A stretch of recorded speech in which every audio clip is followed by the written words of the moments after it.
તમારે 25 જોતી હોય તો પણ અનઅધિકૃત રીતે તમને મળશે। ત્યારબાદ આ જે કાયમી રીતે જોવા જઈએ તો અપડાઉનની પણ તમને છૂટછાટ મળશે। તમે દૂરથી રહીને પણ અહીંયા આવી શકશો।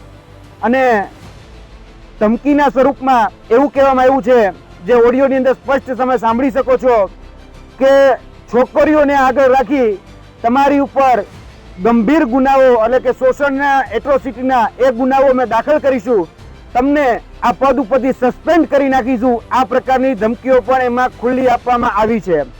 તમારું ભવિષ્ય એ અમે બગાડીશું અને તમારા રેકોર્ડ ખરાબ કરીશું જો તમે અમને કોઓપરેટ નહીં કરો તો।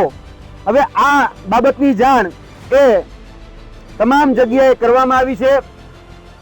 જોવા જઈએ તો આ જાણ અગાઉ અમે કલેક્ટર કચેરીએ, ડીઓ કચેરીએ, પોલીસ એટલે કે એસપી કચેરીએ પોલીસમાં ફરિયાદ સ્વરૂપે પણ આપેલી છે। ત્યારબાદ જે સંલગ્ન જે અધિકારીઓ છે એ અધિકારીઓને પણ આપેલી છે। હજી સુધી આની પર કોઈ એક્શન લેવામાં નથી આવ્યા। અને ત્યાં ઉપસ્થિત જે કર્મચારી આવ્યા હતા તપાસ માટે એટલે કે એઈઆઈ કર્મચારી શિક્ષણ અધિકારી હતા કૃષ્ણાબેન પંચાણી, જે એજ્યુકેશન ઇન્સ્પેક્ટર હતા, તેમને તો એવું કહી દીધું કે ભાઈ આમાં મોટી વાત શું છે, ભાઈ આ પ્રકારના વહીવટો દરેક શાળાઓમાં ચાલે છે અને દરેક જગ્યાએ પૈસા લે છે, તો તમારે પૈસા દેવા જોઈએ, એમાં શું ખોટું છે।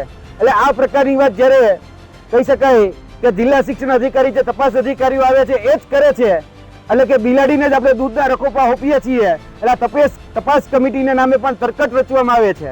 અને આ પ્રકારે અમારી માંગણી છે કે તાત્કાલિક ધોરણે આની પર નિષ્પક્ષ તપાસ થાય, નહીતર આવનાર દિવસોની અંદર અમને એટલે કે ગાંધી ચિંધ્યા માર્ગે ક્યાંક ને ક્યાંક રચનાત્મક કાર્યક્રમો આપવા પડશે, કાનૂની લડત લડવી પડશે।